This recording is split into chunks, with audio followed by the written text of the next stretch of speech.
Welcome to Podcast Awesome, where we chat about icons, design, tech, business, and nerdery with members of the Font Awesome team.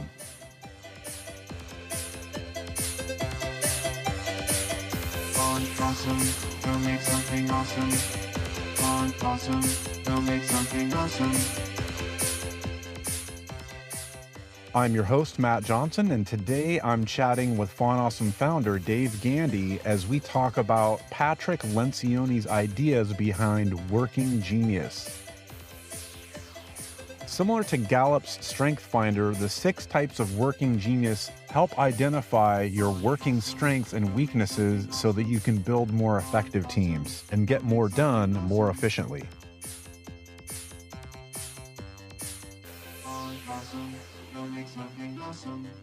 All right, Dave. Well, thanks for coming on the podcast. And today I thought it would be good to talk a little bit about the 6 types of working genius. So tell me a little bit about this and why does it matter for Font Awesome? I mean, we're a tech company. What's up with this like work culture stuff? Yeah, that's a good question. There's an awful lot of fluff in the world out there around work culture, what all that is, and what's the stuff that really matters. Mm-hmm. Let me back up a little bit about Patrick Lencioni. He's got a few pretty classic business books out there. There's one called The Advantage. Mm-hmm. There's one called The 5 Dysfunctions of a Team. And they're extremely readable.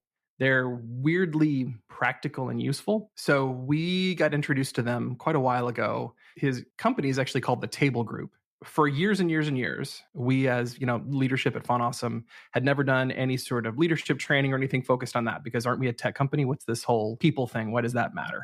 Yeah. We got introduced to the Table Group and actually started doing they started coming and doing some of the consulting for us. And most of the business consulting in the world is absolute nonsense. And it's the reason that we avoided it for so long. Get in a room and do a bunch of trust falling. And Exactly. That's the primary thing you think of, right? Is this absurd exercise that everyone just has to hold their tongue because it's so dumb and so just like laughable. Yet we're all going to just do it because somebody up top said we got to do it and we all got to buy in and we're doing this because we, want to have a job tomorrow. It was amazing. The first thing they always say that everything they do is fast, practical, and relevant. Mm-hmm. And it's eminently true. It was amazing how quickly this stuff was really, really useful. And they've got a whole framework. They've got a whole bunch of really, really great tools. And I could not recommend highly enough the Table Group for folks who are needing some leadership consulting. And really what leadership consulting is, when done right, is the recognition that, we're a tech company. Why do we need to do this? Leadership consulting and really just consulting for the teams in general boil down to Table Group has a belief that the last edge remaining in business is organizational health. It's this idea that while we're writing code and designing icons and everything else that we've got to do to be a company, it turns out the thing that makes us the most productive in the long run, the thing that has the biggest leverage on how effectively we work, turns out to be our relationships with everybody else that we see and work with on a daily basis. It's this thing called trust. Can you trust the person next to you? Mm-hmm. And this is not do I think they're lying to me or not? This is a kind of trust that's based on experience. This is is this person going to be there for me? Right? I know the reality of people's intentions and how sometimes things change and reality of that. But like in the end, is this person going to do right by me? Mm-hmm. Are they going to do right by us and as organization? Can I trust this person? Yeah. At that point, we were all in. Font Awesome is a company of nerds who like people. That's what makes us different. We're not nerds who like machines. Mm-hmm. We're nerds who like people. That's what we like. That's what we care about first. And we get and we understand that the way that we are going to work fastest is when we are all working together as a team, right? That when done right, we are all better together, not apart. That when we're apart, then our weaknesses matter.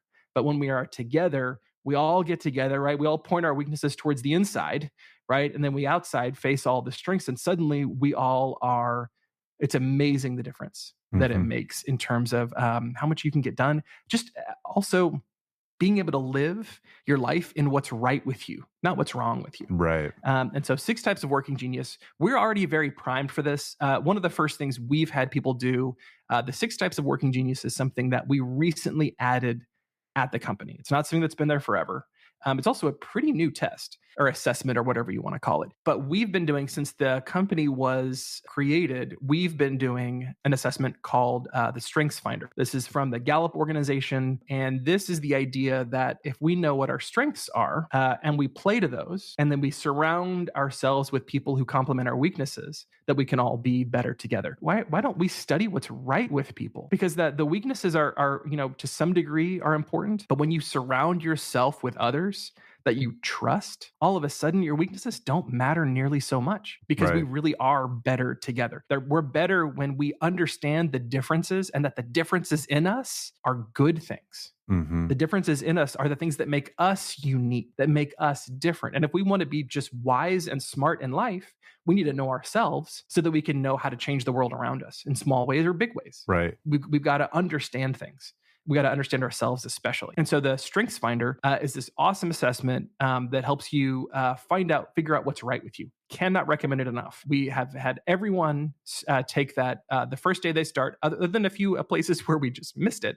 It's one of the first things that we have people do is the Strengths Finder, because it's so important. And recently, the Table Group and Patrick Lencioni came up with this new test, or this new assessment called the 6 Types of Working Genius. And the big idea behind this is fascinating to me. The 6 Types of Working Genius is fascinating because it looks at the life cycle of creation. When you've got all the way from the ideation all the way through, you're going to make this thing, that all in that process, there are different phases. And it turns out different people like working in different phases of that process. And the 6 Types of Working Genius exists to tell you which ones you have strengths in. So the 6 Types of Working Genius calls these your working geniuses or your working frustrations. So the test finds that everybody has 2 types of working genius. They've got 2 types of working competencies and 2 types of working frustrations. And the competencies are basically, you could slug it out and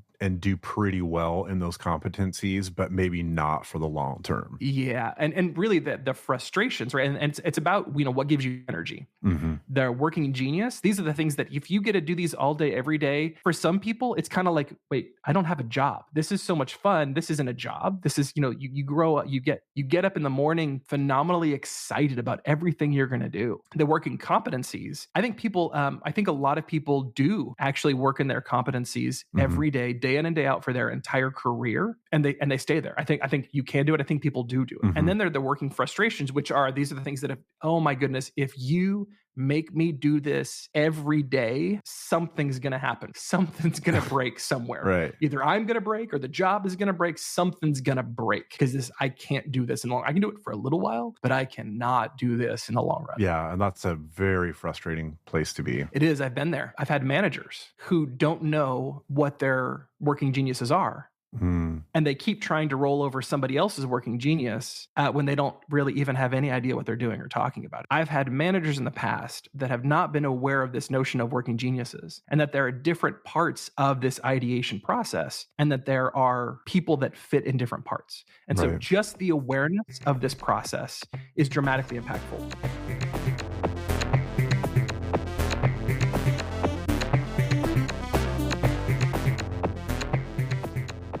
I'm curious about, what was it at Font Awesome that tipped you off to the idea that you guys needed something like this? Was it more that you felt like it was articulating a value that you guys already had and you wanted to hone it? Was there some friction and you needed to figure out how to work together better? What was it that tipped you guys off to these ideas? Honestly, it's stuff that I've noticed throughout my career, and I've never heard or seen anybody put pen to paper on. I've been in places where managers believe that their only job is to mitigate risk, get rid of bad ideas, and move forward. That's it. I've also seen in my own experience just how powerful, just give me 5 minutes right now. Stop, don't squash any ideas yet. Just give me 5 minutes to throw some stuff out. And see if anything's worth it. I get so excited when I've got some ideas kicking around in my head that I think are relatively original and I haven't really heard anybody talk about. And then all of a sudden, I find a book and somebody takes those ideas and takes them all the way to the end conclusions. I get so excited when that happens. And this book, 6 Types of Working Genius, was absolutely one of those. We already know that how we work together matters. We already know that the relationships under work are what make work thrive. Mhm. We already know that all good remote work is foundationally based off of in-person human relationships. That's the core of all of it. And so we were when we saw these ideas, we were like, I was like, yeah, this is it. It's helped me so much because I'm the kind of person I've got a couple of strengths that if I'm using these strengths at the wrong time is going to drive people absolutely crazy, absolutely Right. crazy. And so this actually helped from my own sake, right? And I've also been in jobs where my manager did not understand the things that I'm really, really good at or how to leverage those things and get the most out of me and our whole team. It was just the most painful process. And it also helps for there to be an awareness across the team of these different geniuses. If you're not aware of how other people work and where they're putting their best work in and most creativity, you can get kind of judgy about other people because you'll think, you have an awareness of the way that you work and you just assume, well, that's what hard work looks like. And you look at somebody else and they maybe don't have those competencies or they don't have that working genius and you think, oh, they're slacking off because they don't work the way that I do.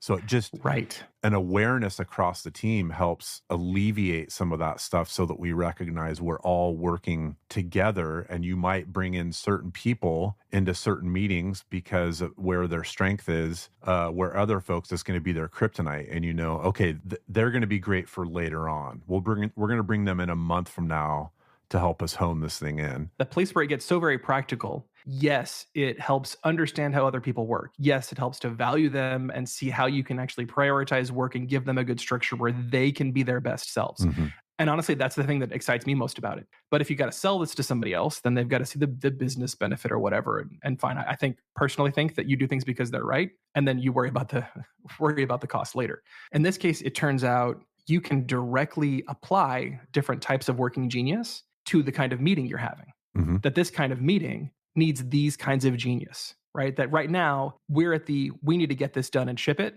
We're not at the let's come up with wild ideas phase. Right. And if, dear goodness gracious, if we are in a let's get it done phase and you start telling me all these harebrained schemes you've got for all the other things we could do, I don't care and I want to cut you. Okay, not really. Yeah. Cut you out of the meeting. It can Yeah. be so maddening. Yeah. There we go.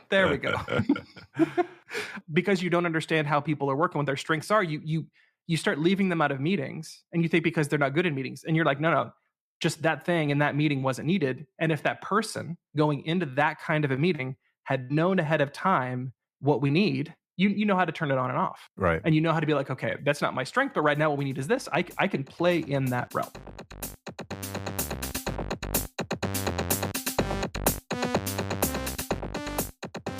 Well, let's talk a little bit. So we've gotten sort of a high level of how this stuff works, and maybe we can jump into the actual 6 types of working genius. And they lay this out in a memorable acronym, which is WIDGET, WIDGET. And maybe we can go through each one of those 6 types of working genius and give, an overview of each genius and where somebody's working out of their strength. Before we get into the 6 aspects of working genius, basically there are 3 aspects of a project's life cycle. And so you've got 2 different working geniuses in each stage. The first stage of a project would be ideation, and wonder and invention would fit in that bucket. Yeah. The second is activation, and the geniuses that fit under that are discernment and galvanizing. And then the third final aspect of a project would be implementation. And under that, you'd have enablement and tenacity. So we'll go through each one of these here, just a quick little summary, and then sort of a motto that sticks with it. So the first one would be the genius of wonder. And it says here, and I'm reading quotes from the book itself, the natural gift of pondering the possibility of greater potential and opportunity in a given situation. And the person with the genius of wonder, their motto is, let's think about it. The second type of genius is the genius of invention, the natural gift of creating original and novel ideas and solutions. And their motto is, let's figure it out. Exactly. The third is the genius of discernment, the natural gift of intuitively and instinctively evaluating ideas and situations. and their motto is let's do this or let's not do this. Mm-hmm. The fourth is the genius of galvanizing, the natural gift of rallying, inspiring, and organizing others to take action. And their motto is let's move forward. The fifth working genius is enablement, and that's the natural gift of providing encouragement and assistance for an idea or a project. Their motto might be, let me help you get things done. And the final one, the genius of tenacity, the natural gift of pushing projects or tasks to completion to achieve results. And their motto is, let's complete this project. Yep. Why don't we talk a little bit about what this looks kind of on the ground?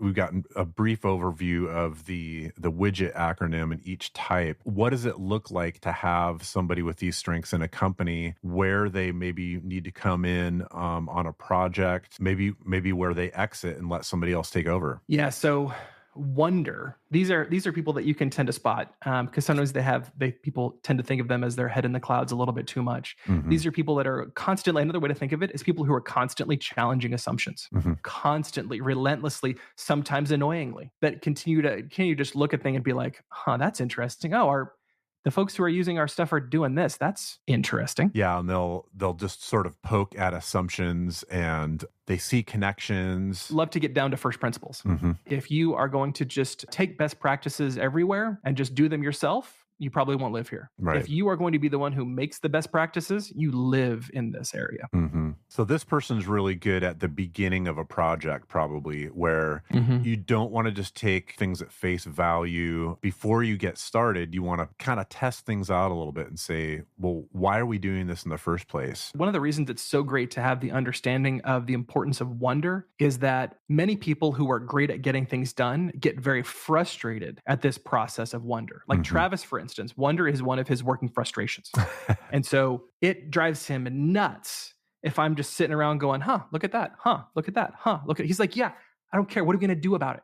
Right. What are we going to do with it? And so it's really easy to see how that plays out, and how much, it's also one of those things in my experience that just give me a couple minutes here. Mhm. Just give me a little bit of time to look at this, and we can very quickly get rid of our blind spots. We can challenge everything down to the core, down to its first principles, and get rid of our blind spots. Mhm. All right. How about inventor? What does that look like? Yeah, an inventor is the person who's just always throwing out ideas for other ways that you can do it. This is somebody who generally can't turn this off in their brain. Mhm. They constantly are going to be looking at things and thinking about, talking about, commenting on how it could be better. Mhm. And this can also be something that is overwhelming for somebody else who doesn't understand this as a strength. This can be somebody who's just, they're just always frustrated in life and they don't like anything. Mhm. And really what it is, well, they see the beauty in the world and they see how it could be better and they want it to be better. Right. So there's a great strength here. Also, the truth is, you're not going to get anything new without wonder. I once had a manager try to tell me that a manager's job is completely to mitigate risk. Yeah. Well, that's funny because risk, there's a synonym for risk, and that's innovation. Something new that's unknown, you don't know how it's going to turn out. That's the definition of what innovation is. Right. So he was telling me that functionally it's a manager's job to get rid of all innovation. Right. And I always thought that was one of the funniest things I ever heard. And this is somebody who clearly doesn't understand the value of being in those phases at the right times, being in that those wonder and invention phases at the right time. Yep. Again, invention is one of those things that you can spend just even a little bit of the time throwing ideas out and doing some brainstorming. And I tell you what, innovation, you can bottle that sucker every single day. It's easy. It's actually phenomenally straightforward to bottle this. You just have to know how it works, and you have to have practiced it before, and you have to be able to be willing to take the time to see what options there really might be. Mhm. Some people want to jump into the work so fast and don't understand the value of it, and that it's important that you spend the right amount of time. You can spend too much time too, right? Somebody who's an inventor who just spends all their time thinking, they're not somebody who ever gets anything done. And what a sad thing to go through life and have had all these ideas and never been able to do anything about them. That's just, that's a kind of impotence. Yeah. And that's another thing that you just get so sad if somebody's not able to see that lived out. And it looks like that's where, and I'm seeing too that it looks like this acronym and the different types of working genius, it sort of, if you follow each one of them, it looks like it's the process of how work gets done, right? So if you have an inventor, it's like, we can do this differently. Then you say, okay, I think we have a couple good ideas here. Now it's time to bring in the person with discernment.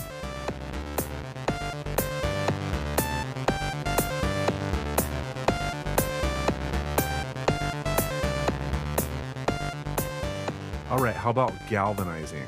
The person that's a good galvanizer. What's that look like on the ground? Yeah. I tell you what, they tend to just be fun people to be around. This is one of Travis's working geniuses.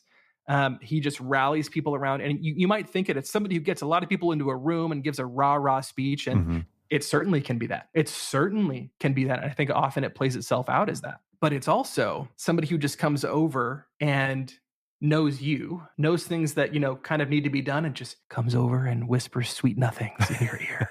What if you did this? Yeah. What if you tried that? I see that you're interested in this. That's neat. Have you thought about this? Right? Who doesn't just say, you need to go do this. It's like, what do you think about that? That's interesting. Yeah. And Travis is phenomenally gifted at that. But the galvanizer at work just looks like somebody who helps others see how good the idea is and gets them interested in it and passionate about it. Yeah, that's great. Super important. All right. Enablement. What's that look like? I think most commonly the way people tend to think of line managers as enablers, when it's done right, when a manager's doing their job, they're looking ahead at the path and trying to clear out as many obstacles and set everything up so the people who are doing the work in the end can run, can just run free and not be constrained by nonsense politics, not be constrained by technology, not be constrained by all of the other things that could be out there. This is the person that understands the domain so well, right? You can't be a good manager. I'm sorry. You can't be a great manager without understanding the domain that you are managing, because you will be able to foresee so many other ways that you can clear the path for people to run. And this is, I think that's such a key to it. And so enablers just help others around them get it done. And it's often plays out on a daily basis as managers. But unfortunately, all too often, line managers don't see themselves as enablers. They see themselves as people who have to make sure other people are working. Right. And that's also such unbelievable nonsense. Yeah,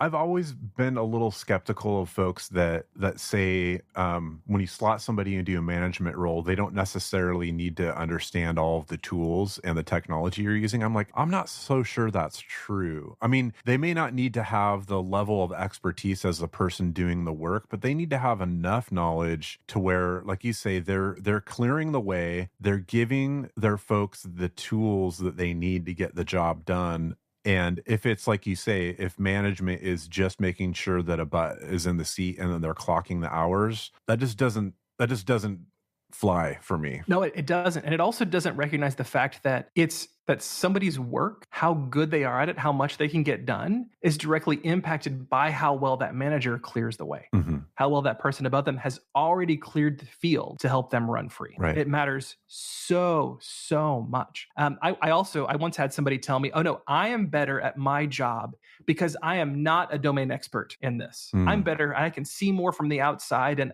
I think there's probably some level of truth to that, certainly, but it's also utter and complete nonsense. Because if you don't know how the sausage is made, how are you going to know what to put into it? Yeah. Right. How in the world will you even understand the realities of that level of ignorance? Doesn't help. And it's nice. It's a nice warm blanket. It's a really nice idea to believe that I can do this without being an expert in this domain. Because there are a lot of people who can be very good, at a job and manage without being a domain expert. And that's great. And sometimes you have to. Sometimes you have to hire people who aren't domain experts to get stuff done. But the truth is, if you want to be great, you've got to be a domain expert. Yep. It's not a level of, is the notion that this is a question of whether or not it's important to be a domain expert is so fundamentally laughable. And I will tell you the truth, every domain expert will laugh at that too. If you tell them, oh, I'm better at my job because I'm not a domain expert, they're just going to laugh. They're going to laugh internally. They're not going to laugh to your face. They're just going to know, this person doesn't really know what's going on. Right. Yep. All right. How about tenacity? What's that look like on the ground? Tenacity is a checklist. So often it's people who find every place in life to put a checklist and then just love taking those things off, every last bit of it. I'll tell you what, I actually enjoy checklists quite a bit. Tenacity is one of my working frustrations. I certainly enjoy a checklist, and a checklist helps me out a lot. But the tenacity people are ones that this just gives energy for. This is exactly like the woman on my team who was so good at that last 10%. That's what it looks like. Often Tenacity looks like the adult in the room, looks like the person on the team that's just going to happily go and take care of all the little bitty details at the very end. And unfortunately, Tenacity is all too often not recognized as valuable. These are people that often get passed over, and somebody is not recognizing how key they were on a team, because it's so easy to overlook the person who's not handling the big picture, who's getting in nitty gritty into all of the details and just taking care of those.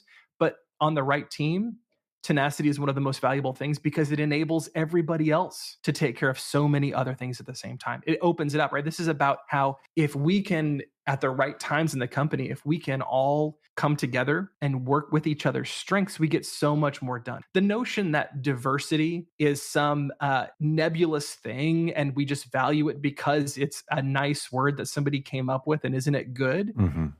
To me, anybody who thinks that is somebody that I don't think gets much done. Right. That they don't understand others and how they work very well. Like it's such we just spent this whole time tearing that notion apart that diversity doesn't matter, right? That this is what this is. We are all different. And this is what it looks like, boots in the ground too. We're not just talking diversity in the way that, somebody might initially think of that word. We're talking about all the way. Mm-hmm. We're talking about every single thing that everyone brings with them that makes them different. And that is where the richness comes from. Yep. That's where it becomes so much fun to work with other people who are so different from you that you can look at them and you can wonder at them and go, interesting. Mm-hmm. Isn't that interesting? Look what they love. And it's got a way of catching, right? It's a passion is passion is contagious. And it's so much fun to be around passionate people and see that spread.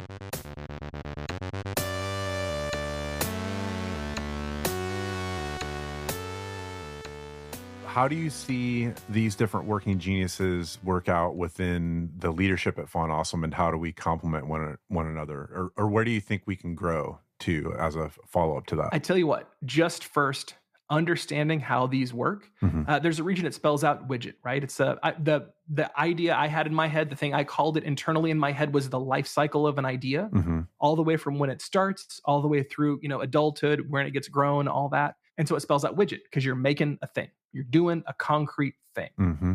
And in order to do a concrete thing, these are the important parts. And if we just have the understanding of how work is done, how new things are created, we're more likely to be able to get it done. Yep. Because the way that we can change reality is by first understanding it. The most practical way, like immediately, is to identify what kind of a meeting you're in. And meetings tend to span 3 at a time. So if you are in a pure blue sky kind of meeting, what do we want to do next as a business? What do we want to do next? Pure blue sky. Well, you're living in some combination of wonder, invention, and discernment all at the same time. Mm-hmm. Now, you got to be careful you don't go too strong on the discernment too early, or else you really might squish some of those really interesting ideas, because it turns out some of the craziest ideas out there aren't good on their own, but it's that they get, when they're thrown out and they're taken somewhat seriously. I mean, you can wrap it in a joke and that actually works pretty well. Mm-hmm. But it gets other people thinking in a different direction. This is actually why humor is such a key part of this phase. That humility, right? That none of us take each other too seriously, so that we can kind of throw out these jokes. But then it makes you go, interesting. Well, what if we did that with it? Mm-hmm. And you really get to stay wrapped up in those first 3 WID. Yep. And that's what a lot of these highly strategic planning sessions get to be. And then you've got other meetings, more boots on the ground, that live in different places. When you're a last 20%, right? When the work has been planned, laid out, everybody's been galvanized, and you just got to get it done. Those are this is like stand-up in a way, right? Stand-up really exists in agile software development for E and T. Mm-hmm. For T, people doing the work, Yep. to raise up and ideally they're raising up issues that they're having, and the person listening is doing something about it. The problem is all too often people doing the work don't even recognize that they can be helped. And so this is why it's really critical that you've got the right domain expert person helping shepherd that work, to be able to foresee those as they're happening, that somebody might not even recognize that they're getting slowed down. Somebody else who's there to stay leveled up on the plot and to make sure that it keeps moving forward. Mm-hmm. And so those kinds of meetings will sit there. And then they've got different kinds of meetings they recommend, which are really, really interesting. And so they've got a whole bunch of really good work. The Table Group has a whole bunch of really good work on how to do meetings well, because it's really easy to do meetings really poorly. Most companies set everyone's time on fire in a meeting, right? The amount of money that just gets burned from some of these meetings is absolutely nonsensical. And for whatever ironic reason, this is the same company that tends to require management approval to buy a $50 book to learn about your job. Right. right? But you can then instead set an hour meeting with 30 people in a room and set insane amounts of cash on fire. I don't know why those go together, but they almost always go together. And so It's true. a knowledge of this ideation process and knowledge of the 6 types of working genius really, really practically can help you have better meetings. And it does. Yeah. And it helps you say, right, so my working geniuses are wonder and invention. And I, in the past, would bring those into meetings at the wrong time. Right. And if I'm aware, we should need to get stuff done, I'm going to drive people crazy talking about other things we could have done instead if only we had thought of them. It's just going to crush the joy in the room so quickly, right? Like, it's just going to air it all out really, really quick. Yeah. Whenever you're talking about what could have been, as if it's a problem, right? Instead of staying focused in the meeting of where it needs to be. And also recognizing now is not the time for that. There's nothing wrong with it, but now is not the time for it. And when you have this awareness of each of these working geniuses, you know who the folks are on the team, you know how it works together, then so long as there's humility among the team, they can step back and go, okay, now it's time to really get things done here, and we can pass it off to this person or this team, and then you're all working together effectively. Exactly. Yep. And it's also interesting too how, from the macro perspective in making a product, you can see how this applies. But even as you start to zoom in, these things also apply. If you are given a task of doing something on a project, you often go through a little mini widget, right? Because you're just making a piece for a bigger part, and it's got to go through the same kind of process. And so it's really, really helpful to be able to zoom in and zoom out on these, and really can impact how efficiently you can work and how you can work better, especially with others. And it's so much of the side benefit of this is that people understand each other better, and you see what's right in others, and you see, oh, okay, this can often look like this. I get it. This is just their working geniuses playing out, maybe at the wrong time. I get it. It can allow so much grace for people, especially like me, who need lots of grace, because if I am stuck in WI at the wrong time, that can be a painful process for others. Also, if I don't get to live in WI for some amount of time on a regular basis, I'm going to be bored. I'm going to be super, super bored. I can live in my working competencies, but I'm just going to be super bored. Yep.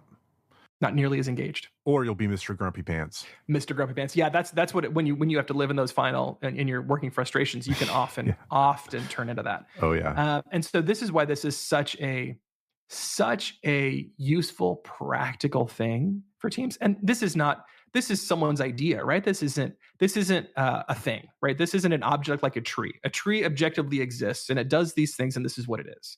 There aren't actually 6 types of working genius, right? There's more than that. They don't actually spell the word widget, right? But this is just such a great framework to help think in a different direction, and maybe a more complete direction, about what's right with others. How do we work better together? And this weird side effect of how do we just get more done too?